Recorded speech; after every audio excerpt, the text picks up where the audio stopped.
You're listening to Hysteria, the podcast for people who have only a passing understanding of Photoshop, but know they could design a better t-shirt than any Republican candidate's merch team. Right here.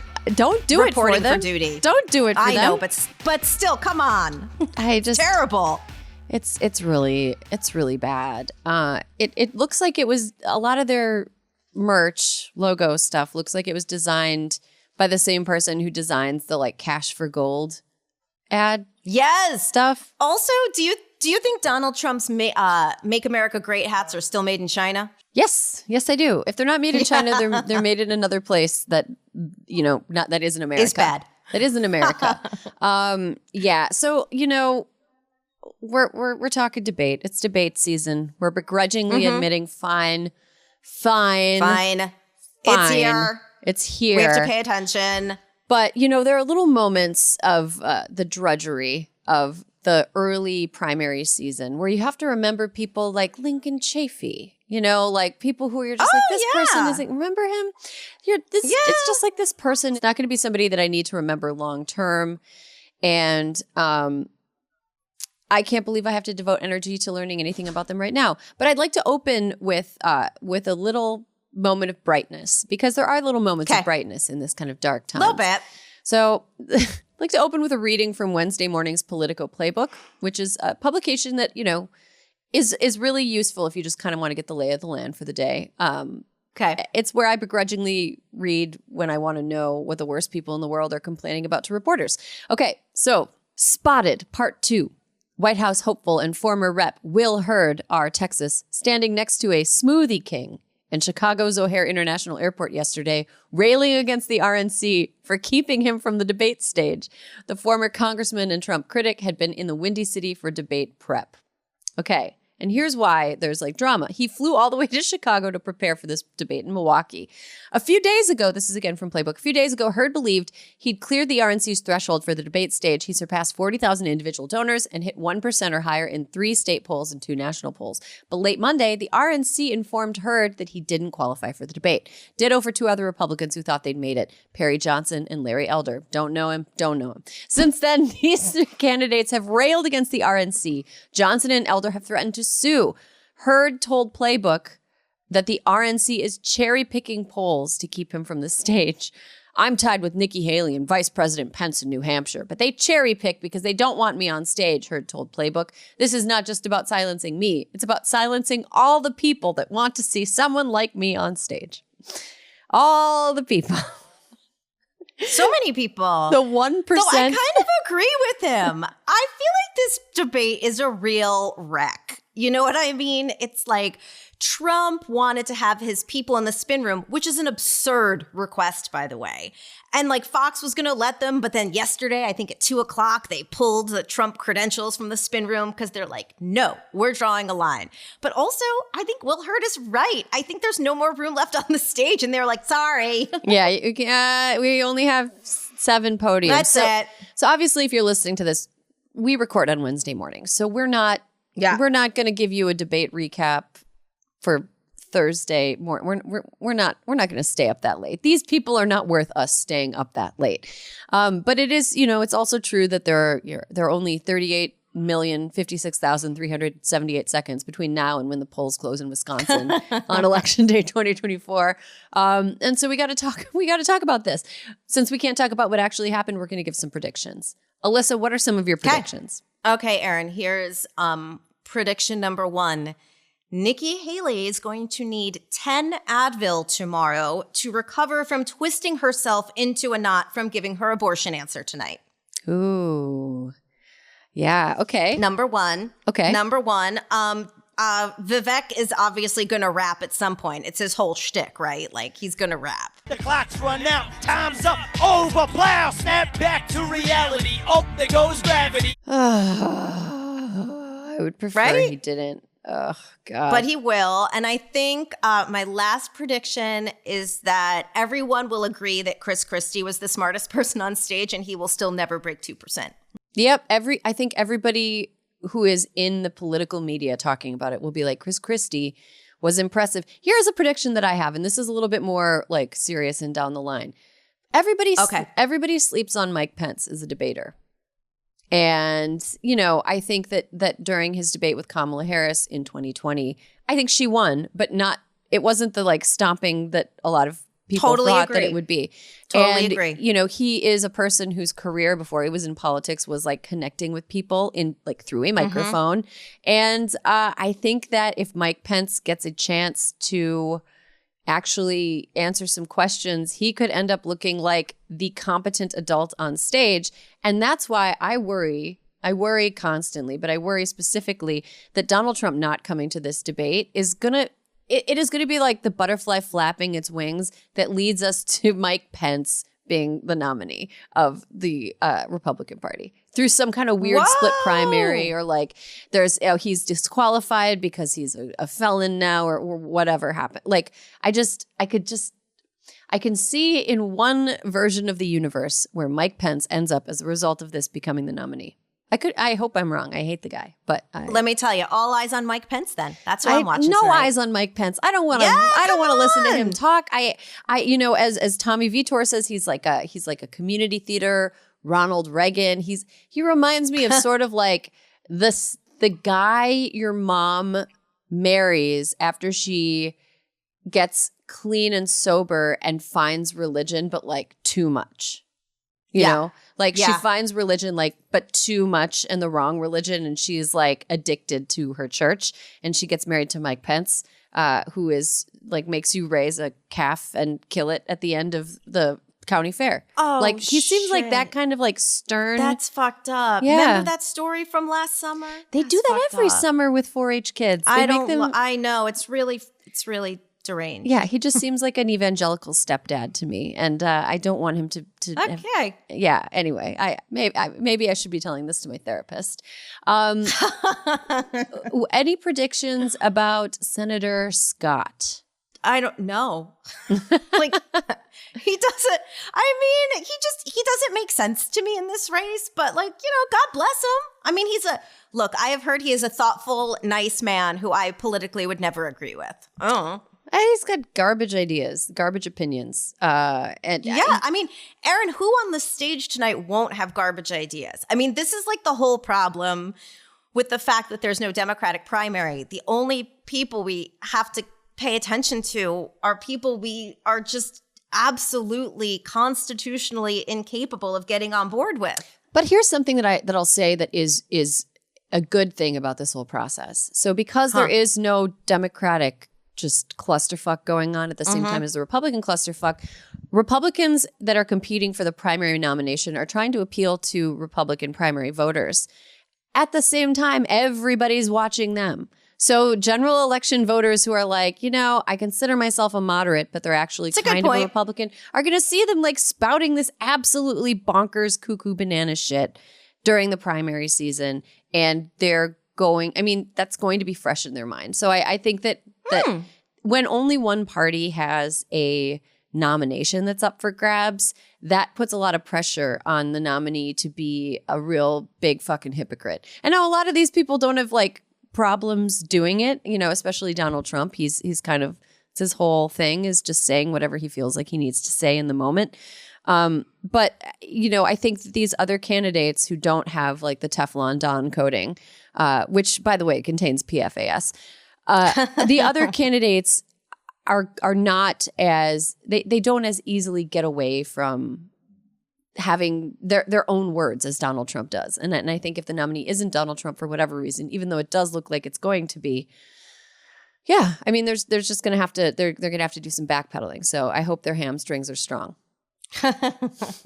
Okay, let's, another reason I think you and I don't love talking about this like primary pomp and circumstance is that in the national media, it sort of takes oxygen away from stories that like actually on the ground affect people's lives like in the moment and not just like giddy up the political media. So like, let's talk a little bit about what is happening in states. Meanwhile, as everybody's talking about the debate. There is some fuckery afoot, as there always is. And Erin, we commit to all of our Hysteria listeners that we will not take our eye off the ball this election season, because a fly on Mike Pence's head is not going to stop us from talking about what's happening in South Carolina and Indiana this week. So first, South Carolina Supreme Court just a bit ago, Wednesday when we record, upheld a ban on abortions after 6 weeks of pregnancy. The all-male court holds that there is no right to abortion under the right to privacy language in the state's constitution. Erin. Not great. And because it's a state matter, so this can't get appealed further, right? Okay. Right. Then follow me to Indiana. Indiana's near total abortion ban is set to take effect within days after the Indiana Supreme Court, in a 4-1 decision on Monday, denied a rehearing in the case brought by the American Civil Liberties Union of Indiana. The denial of the rehearing means that the ban will take effect once a June 30th ruling upholding the ban is certified, a procedural step expected to take just days. Erin. What does this mean again? Indiana's Republican-backed ban ends most abortions in the state, even in the earliest stages of pregnancy. Indiana's 6 abortion clinics stopped providing abortions last month ahead of the ban officially taking effect, so that's great. One bright spot, who do we love? We love J.B. Pritzker. Governor of Illinois. J.B. Pritzker. They're Indiana's neighbor to the west. Governor Pritzker on Monday signed House Bill 3326, which limits other states' ability to access automatic license plate reader data in Illinois to punish someone from out of state seeking an abortion in Illinois. Now, before everyone gets all worked up, the license plate data can still be used to track actual crimes. Okay. The Republicans in Illinois were like, you can't do this because what if someone in Missouri rapes an underage woman and tries to drive her to Illinois for an abortion and you can't track their license plate? What? But anyway, their bad faith attempt to is never ever this. Gonna happen. Like, okay, so what if a thing that would never happen? That would never happen. It's crazy. But J.B. Pritzker was like, "Don't worry, we'll include that. We'll include the fact that yes, it can still be used for actual crimes." And if you're in Indiana and need help accessing abortion care, the Hoosier Abortion Fund is there to help you, along with Planned Parenthood and abortionfinder.org. These will all be in our show notes. Okay, so it sounds like Illinois is really setting itself up to be an abortion haven. Abortion tourism? Right. Is that what's happening? Wisconsin's abortion ban still stands, although there is, there are challenges going through state courts, and now the state Supreme Court is liberal, thanks to Judge Janet Protasiewicz's election. Yes. But there's fuckery afoot in Wisconsin, too. I don't know if you've heard about this, but Robin Voss, the Speaker of the House in Wisconsin, is threatening to impeach Judge Protasiewicz unless she recuses herself from certain cases. Yeah. Fuck off. Yeah. Well, they do have a veto-proof majority, so they could impeach her. Yeah. It was wow. It's wow. But that's I feel fucking dark. Yeah. But I don't know if that's really what. I don't know if they want to put their dick in that hornet's nest. That's completely undermining the will of the people of the state. So yeah, we'll see. And an overwhelming will, by the way. Yeah, 11 points. 11 points. In a 51-49 state. It's. I don't know. So people from Wisconsin currently seeking care in places like Minnesota, Illinois. Meanwhile, Ohio chugging toward November and that special election where they could enshrine abortion rights for people of their state in the Constitution. So, our hopes are with you, state of Ohio, and we are, again, disappointed in state Supreme Courts. I'm willing to bet that nobody on any of those state Supreme Courts could become pregnant. Just going to bet that. You know what, Erin? I'm going to bet you're right about that. Yeah. We've also got some more unpleasant news. Erin. I deliberately avoided getting into this topic because every time I read about this person, I feel like I'm going to black out with rage. Here's how I feel about this. He is so deranged that we're going to cover it, but we're going to keep it brief. Because this needs very little editorializing. Because, Erin, we're about to talk about a man who hates women's autonomy and is the opposite of a benevolent rich guy like J.B. Pritzker. Elon Musk. Elon Musk must have watched The Handmaid's Tale. He's like, Gilead seems like a utopia. Let's see if we can do it.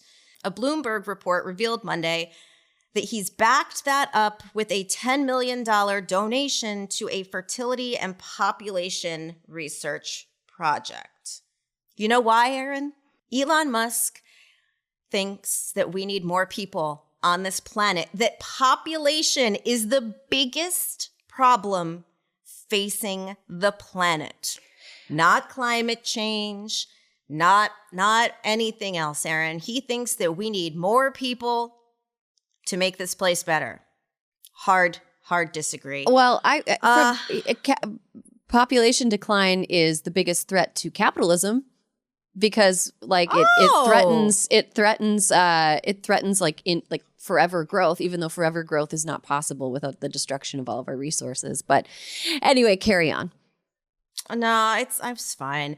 The money he gave was actually given through the Musk Foundation to the University of Texas, Austin, in 2021, but its exact purpose was unclear until Bloomberg's report linked it to the Population Wellbeing Initiative, which is a joint project of the university's Population Research Center and its economics department.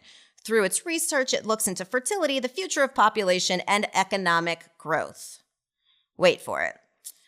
A paper produced by the PWI and co-written by its director includes a projection that, based on declining fertility rates, quote, humanity is 4/5 over, and without a reversal, it's possible that, quote, humanity depopulates with cruelty. Erin, this is what someone with so much fucking money is giving his money to. He was on Tucker Carlson's no longer existent show back in April, ranting about abortion and birth control. And in some other piece I read about him, I was like, you know what? One of the interesting things in all of the shit that's been written about Elon Musk this week is about Starlink and the war in Ukraine and how he could really help the Ukrainians. But he is kind of down with Putin. He's kind of down with Putin, and he just doesn't think it's fair. He thinks that Ukraine should be redrawn and that we should negotiate with Putin for peace because, I don't know, he doesn't seem like a bad guy. And a friend of his gave a quote, and I think this is all we need to know about Elon Musk. Quote, Elon desperately wants the world to be saved, but only if he can save it. Okay. I think that really contributes to his own sense of grandiosity because this man did not invent anything. This man does not program things. This man buys companies and then forces people out and then makes everybody pretend that he invented it. There's a whole bunch of stuff coming out about Tesla now. Tesla faked its battery life. Yes. And then when people tried to call about its battery life not being what was advertised, they essentially were directed to a call center that existed to hang up, to get people to stop trying to fix their batteries. Right. Tesla has also developed car battery, this expectation around electric vehicles that they should have a range that is kind of impossible without a huge battery. And you can't have a huge battery without a ton of metals mined from West Africa that is controlled by places the people like the Wagner Group. It is just right. There are so many problems with the promise that Tesla set and could not meet. And, now they don't really work that well in the rain or the snow. They can't really tell when there's children in the way of them. They're not good car. They're not good cars. And they're problematic. They're problematic. Founder. Exactly. And I feel as though a lot of people have said this, but just to echo, Elon Musk is a person who's good at convincing people with a lot of power that he's a genius. He is not necessarily a genius. He's a salesman. And this is another example of our country being run by people who are too old to sense bullshit when some razzle-dazzle tech guy comes in and makes a bunch of promises that are objectively impossible. There's nobody in that room in a congressional committee that's actually, I'm familiar with this stuff and this doesn't make sense. Or like, I'm familiar with this and this doesn't. Our country is run by a bunch of people who print out their emails. No offense, Alyssa. But like. You fucking asshole! So what? I print out my emails. I do it when I'm going to take notes. I do it when I'm going to take notes on them, but I don't do it when I'm going to read them. I'm saying like someone coming to the office and telling their assistant, "Can you print out my emails?" Like that's not you. I was just making note that it's that was good. No, you know what? We need it. Because good natured. Fuck this guy. Speaking of, not just a little side note here. As we have read all of how, Elon Musk is like, I don't know. He talked to Putin. He's all Putin. And you just mentioned the Wagner Group. Well, as we're recording, there is breaking news that Wagner boss Prigozhin is listed among passengers in a plane crash. The man who led a short-lived coup against the Kremlin's been in a plane crash.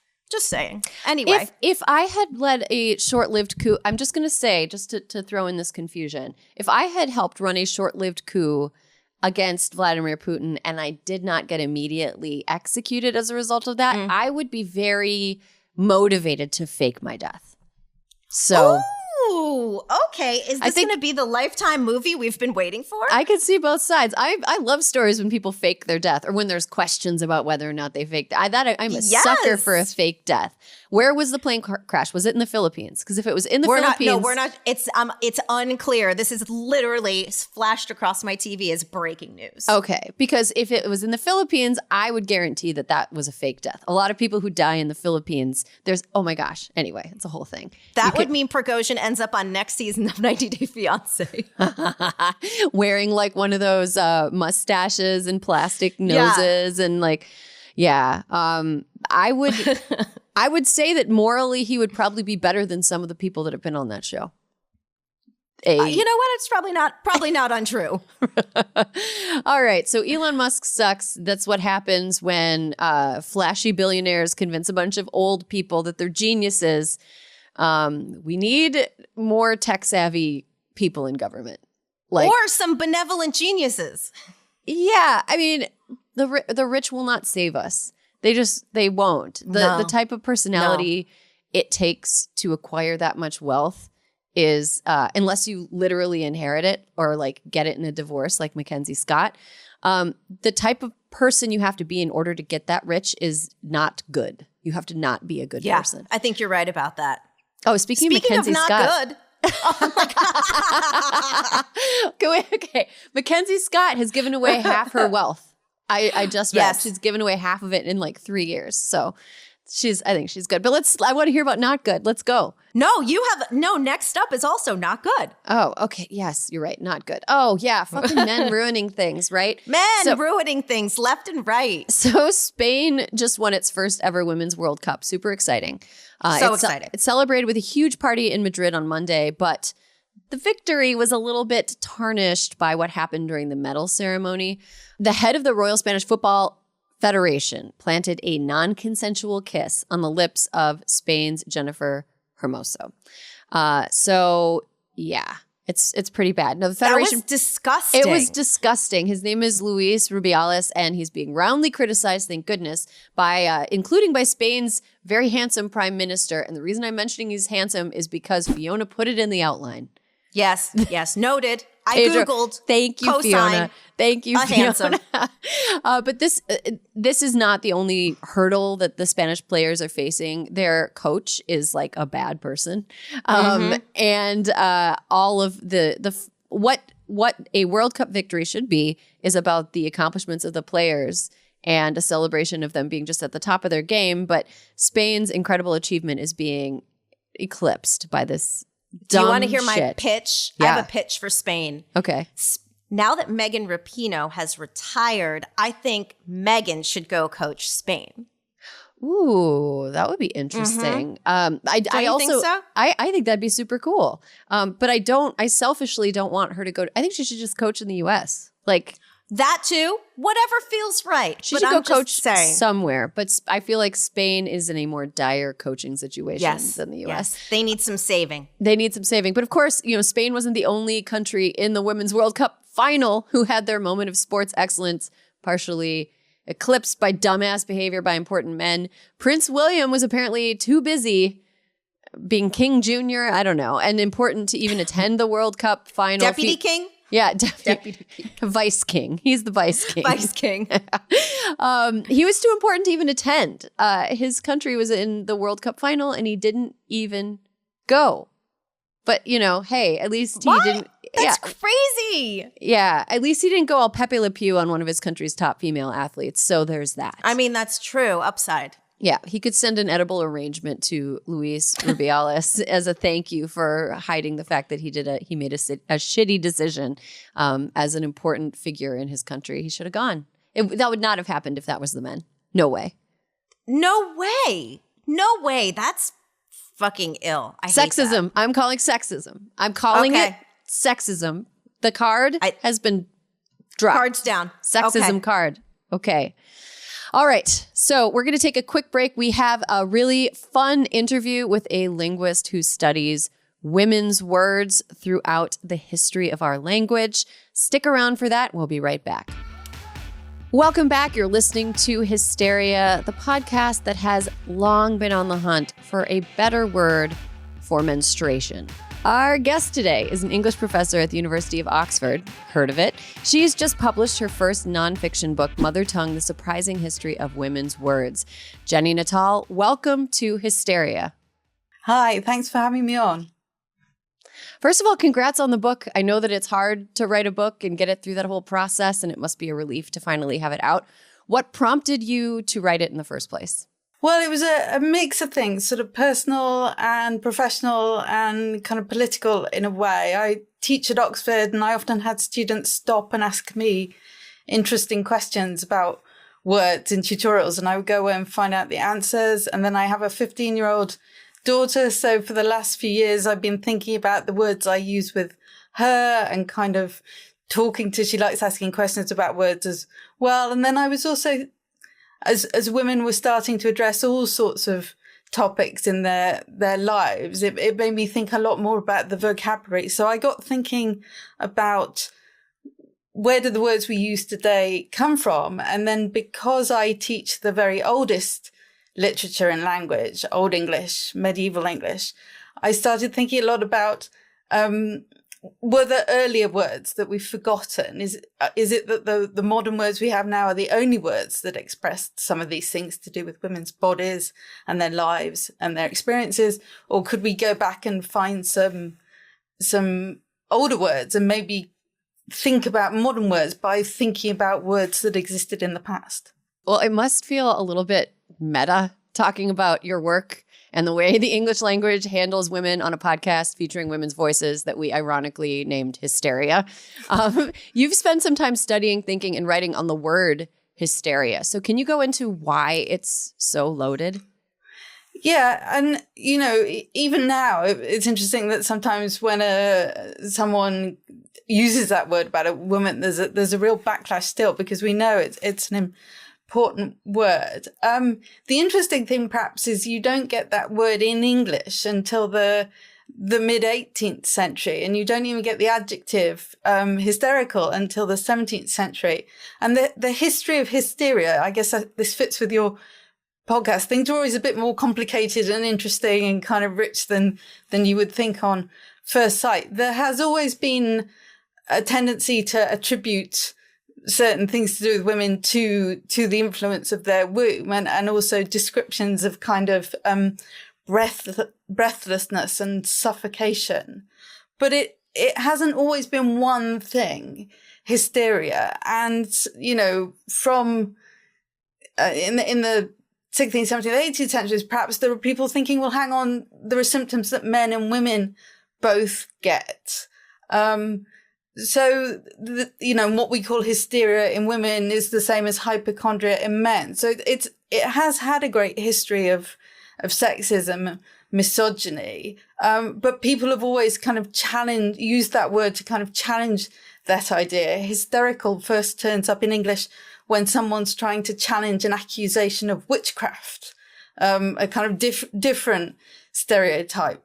And it's only really in the 19th century that perhaps that idea we have that it's a diagnosis that's really being used to put women in their place and kind of keep women subordinate kind of hardens up again and gets fixed. So like lots of these words, they have this kind of stretchy, varying history. And I wanted to kind of track some of those histories in the book.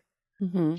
So what are some of your favorite words or linguistic evolutions that you talk about in the book? Yeah, I mean, it was interesting to go back and find some of the earlier words for parts of women's bodies, for female anatomy. We're stuck with these rather kind of Latinate formal terms, all the kind of body parts you try and match up with the diagram. And it was interesting to go back and find some of the vernacular synonyms. So the vulva might be called a wicket, which is just a word for a little gate, or the vagina could be the womb port, which is a way of talking about, those kind of big passages that let you in and out of a kind of walled city. Labia could be called nymphs, which is a kind of classical thing, but gives you a more kind of interesting idea. The womb was often called the mother, but in Latin the matrix, and sometimes in English a matrix. And I like the idea of the kind of place where things get replicated. So I was always having great fun.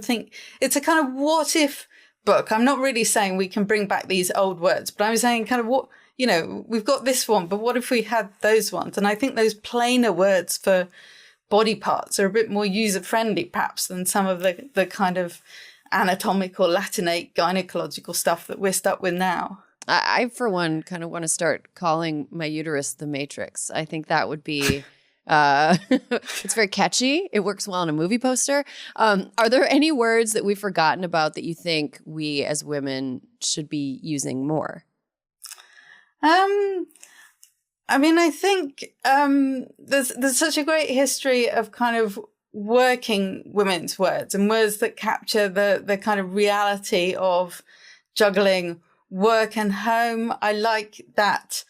Our modern word drudgery comes from a word drudge that's used as a name for a female servant. And it's a kind of truth-telling word, What is drudgery? It's the thing that the drudge does. And you can track in a lot of these words the way in which, in the periods of history I'm interested in, women were kind of pushed out to the margins of the economy and kept very difficult to make you a living as a single woman for a lot of these periods. Women kept in kind of service jobs and kind of marginal jobs. So you also get that overlap between words for young women working as servants and women selling sex for a living. I think partly because, they were often a kind of overlapping population, this kind of vulnerable population. So we have words like wench, single woman, which is a kind of legal term that gets given to women who aren't married in the Middle Ages, becomes a way of describing a sex worker for a period. So you can kind of really track these. I'm not sure I'd want to bring any of them back, but I like the way they kind of map some of our own thinking that we're doing about kind of where we are in terms of work and home and women in the economy and kind of how things all fit together. Mm-hmm. Yeah, on the subject of women's labor, I find it really interesting currently kind of how the English language is almost weaselly about classifying the work that women do as work. Is that something that has existed linguistically for a long time, or is that something that's sort of a kind of modern invention to get women to do more actual labor than their male counterparts? Oh, yeah. I mean, you certainly find all of those kind of helper stereotypes early on. Helpmeet, interestingly, is a kind of misunderstanding. It's not a thing. It turns up in a kind of Bible translation. It means to be a fit help for him, a meet help, and it gets put together as a kind of compound, and then we get this kind of image that women, as you say, are being pushed into. But language can help us. The language of the past can help us think through a lot of this. To mother, meaning to kind of parent in a particular way, is a really late sense of that word. Victorian 19th century, and before that, there are much more then the verbs are much more to do with the doing, who's fostering, who's caring, who's tending, who's nursing. And there's much less sense that that should be the mother. And there's a lot of back and forth about what mothers should be doing, whether they should be breastfeeding, and whether they should be homemaking, that sort of thing. But there is also a kind of a realism in language that these and also women are kind of juggling all sides of these things. So they're often working, particularly married women, if you look at the historical data, working outside of the home. And there's no language kind of betrays the reality that there's no assumption about what women are doing. And I think I wanted in the book to offer as many sort of historical surprises as I could, that we tend to have a quite sort of flat, one-dimensional version of just how limited and subordinated women were in the past. But if you really kind of dig into it, you can find some things that might sort of open our eyes a bit. Certainly I wouldn't want to time travel and go back. But the language is a clue to some of the ways in which women were kind of finding their way around these kind of stereotypes and corners into which they were being painted. Mm-hmm. Yeah, I think as women, we're sort of led to believe that progress has been linear and constant, and it's always we've been getting better steadily since the bad old days, and it sounds like in your book you confront that and you explore that and how that might actually be a misapprehension, which is super interesting. I also saw, you mentioned you have a 15-year-old daughter. So you sort of have a front row seat to some linguistic evolutions yourself, as you're watching her communicate. What has she taught you about the way that language is evolving now in the youngest young adults? Yeah, it's so interesting to see, there's this linguistic process called taboo, where there are certain topics that we don't want to talk about very plainly or openly.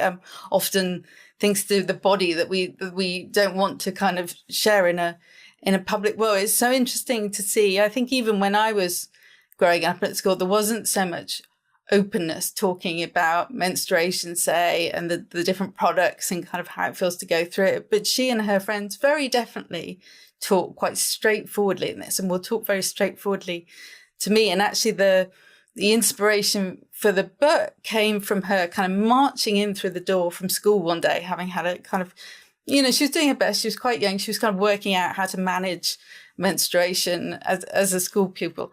And she just said, period is a really boring word, because she was cross that it didn't capture the reality of it. And I remember thinking, yeah, it really isn't. And menstruation is too formal. And the slang words are terrible. So as someone who works with old language, I was just thinking, right, where else can I go? And I thought, let's go back to the dictionaries, and found out that these words that are to do with time, period, and menstruation, to do with months, are quite late. And if you go further back in English, menstruation is called things like runnings and issues and fluxes, because it just describes the kind of the kind of liquidness of it. Uh-huh. And there are some euphemisms, but yeah, it was really nice to be able to kind of offer her something. The rest of the time she's just telling me that anything I might think or say is kind of so old-fashioned, I should be quiet. Well, you do study like the oldest of the old English language, so I think she might have a point that, yeah. You're talking about old-fashioned English. That, the different terms for periods, did any of them take off with your daughter or her peer group? The one everyone likes a lot, and actually some of the 20, 30 somethings who work in the office of my publishers in the UK, it's a very rare word. It's kind of used in a medical text, and it is a bit of a euphemism. It's a bit formal, but lunation, to do with the kind of lunar cycle of the moon. And actually we know that periods are not necessarily tuned into the mood. So lunation, in medieval English, periods, there is a euphemism, but it's flowers. You say, a woman is on her flowers. And that's what they're called in lots of different kind of European vernaculars, partly because it's making a connection between menstruation and fertility. So you need the kind of regular menstruation, just as you would have flowers preceding fruit. But why couldn't we have kept that? That would be so much. I find that I don't even kind of say I'm on my period. I just sort of go, and kind of mouth and wag my eyebrows and things like that. Whereas, you just say, oh, flowers, it's flower time, I'm on my flowers, and we could just go. And they are very broadly called flowers in medieval Renaissance English. And I just thought, well, that would have been great to keep.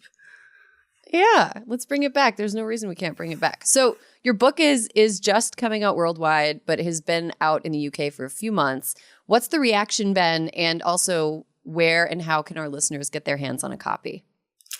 So I think it's coming out with Viking, and it, in the next week or so, it should be all over social media, I hope, and in all the bookstores. There's going to be an American audio book, which has been beautifully done. And you can imagine the poor audio voice artist who had to kind of tackle all of these different words and kind of old languages. And she and I became best mates because we just kind of talked a lot about how you could pronounce any of this stuff. And the list of queries ran to, pages and pages.